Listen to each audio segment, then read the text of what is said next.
Happy Feast Day, Internet! I'm the Catholic Bartender, and today we're celebrating the feast of St. Benedict. Now, St. Benedict is known as the founder of Western monasticism. This is because St. Benedict, in his story, he was going to study in Rome, he was a Roman, but then he saw all the corruption that was happening, and that inspired him to follow God by becoming a hermit and living in a cave. During this time, he learned to follow a strict code of asceticism and penance. People who had heard about St. Benedict then came to him and asked him to start a monastic order and be their abbot, to which he said no, because he knew that he was going to be so strict that the other people wouldn't like him. The people left, but then they came back later, once again asking St. Benedict to lead a monastic order for him. St. Benedict then said, "Sure, but you're going to hate me for it. I'm warning you right now." And he was right. They absolutely hated him. They hated him so much that his own monks tried to kill him.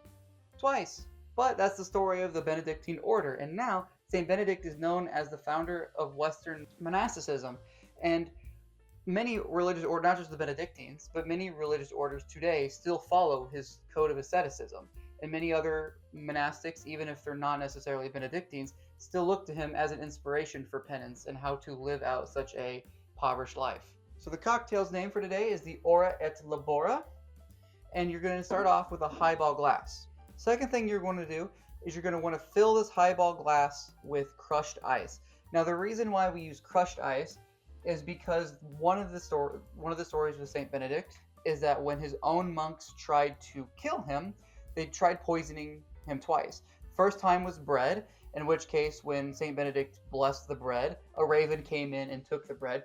But the second time was because when they poisoned his wine, he then blessed his wine and then the chalice shattered.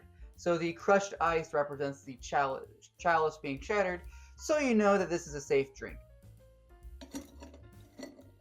I don't normally keep my ice in a plastic bowl, but I decided to just make my own crushed ice instead of going out and buying some. So that's why I have it in a bowl. Next, what you're going to want is you're going to want to take your shaker out, and you're going to have your Benedictine Liquor. We're going to pour 1 ounce of Benedictine Liquor into our shaker.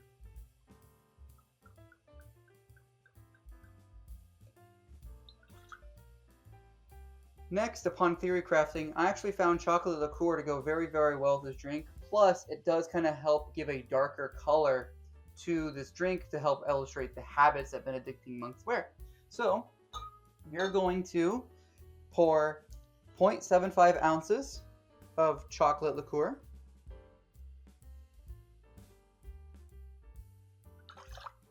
Now, when theory crafting this drink, I remembered that I have never met a Benedictine monk who wasn't addicted to coffee. So I thought a great thing to add to this was Kahlua, or your own preferred coffee liqueur.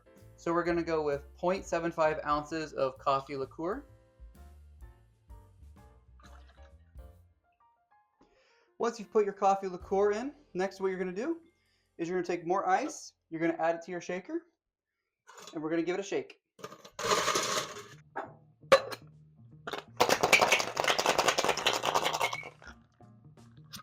Go ahead and strain and add to your highball glass.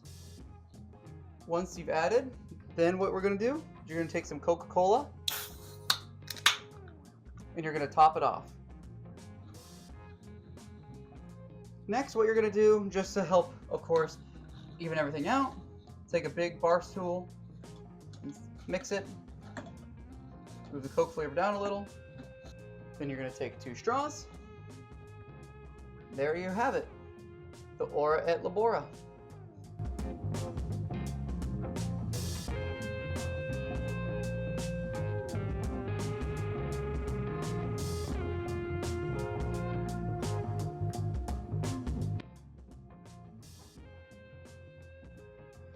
So the Benedictine Liqueur really does come through.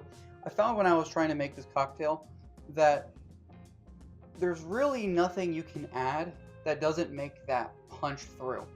So you're still going to get that pinch that comes with it, that like nutmeggy taste, but all the other stuff, it's still there. It really adds to it, though. It does almost kind of remind me like a rum and coke, obviously, because we're using Coca-Cola.